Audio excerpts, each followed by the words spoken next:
The book of Acts, chapter 14. Follow along as we read it. And it came to pass in Iconium that they went both together into the synagogue of the Jews, and so spake, that a great multitude, both of the Jews and also of the Greeks, believed. But the unbelieving Jews stirred up the Gentiles, and made their minds evil affected against the brethren. Long time therefore abode they speaking boldly in the Lord, which gave testimony unto the word of his grace, and granted signs and wonders to be done by their hands. But the multitude of the city was divided, and part held with the Jews, and part with the apostles.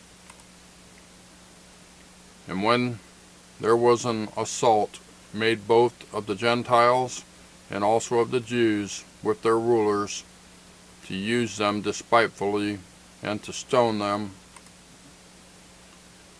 they were ware of it, and fled unto Lystra and Derbe, cities of Lycaonia, and unto the region that lieth round about.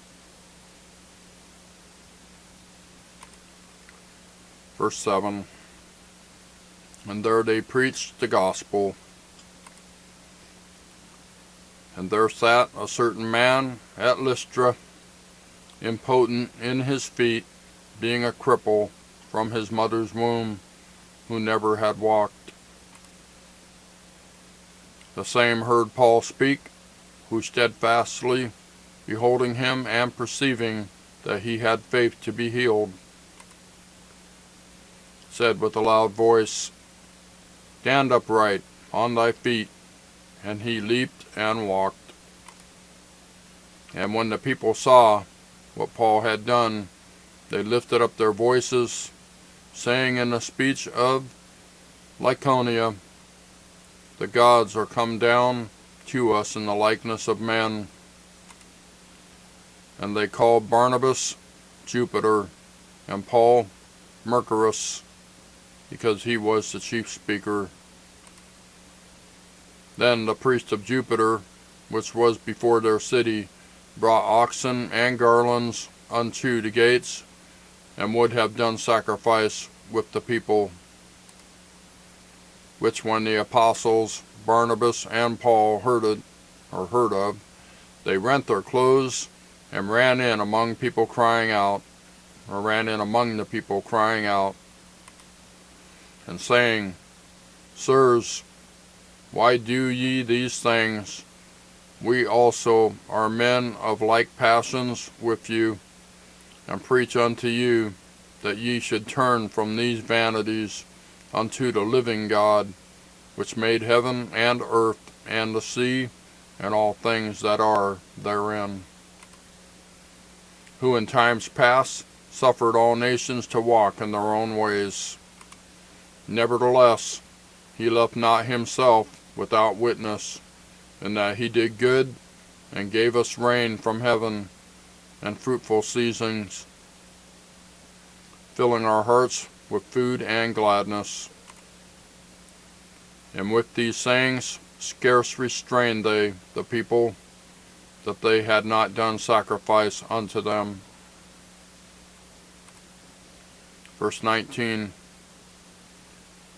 And they came thither certain Jews from Antioch and Iconium, who persuaded the people, and having stoned Paul, drew him out of the city, supposing he had been dead.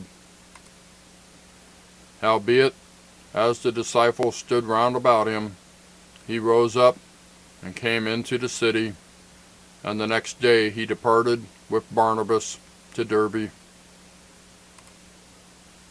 And when they had preached the gospel to that city, and had taught many, they returned again to Lystra, and to Iconium and Antioch,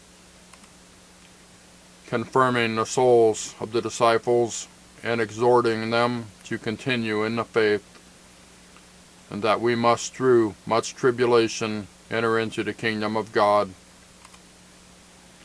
And when they had ordained them elders in every church, and had prayed with fasting, they commended them to the Lord, on whom they believed. And after they had passed throughout Pisidia, they came to Pamphylia. And when they had preached the word in Perga, they went down into Attalia, and thence sailed to Antioch, from whence they had been recommended to the grace of God for the work which they fulfilled.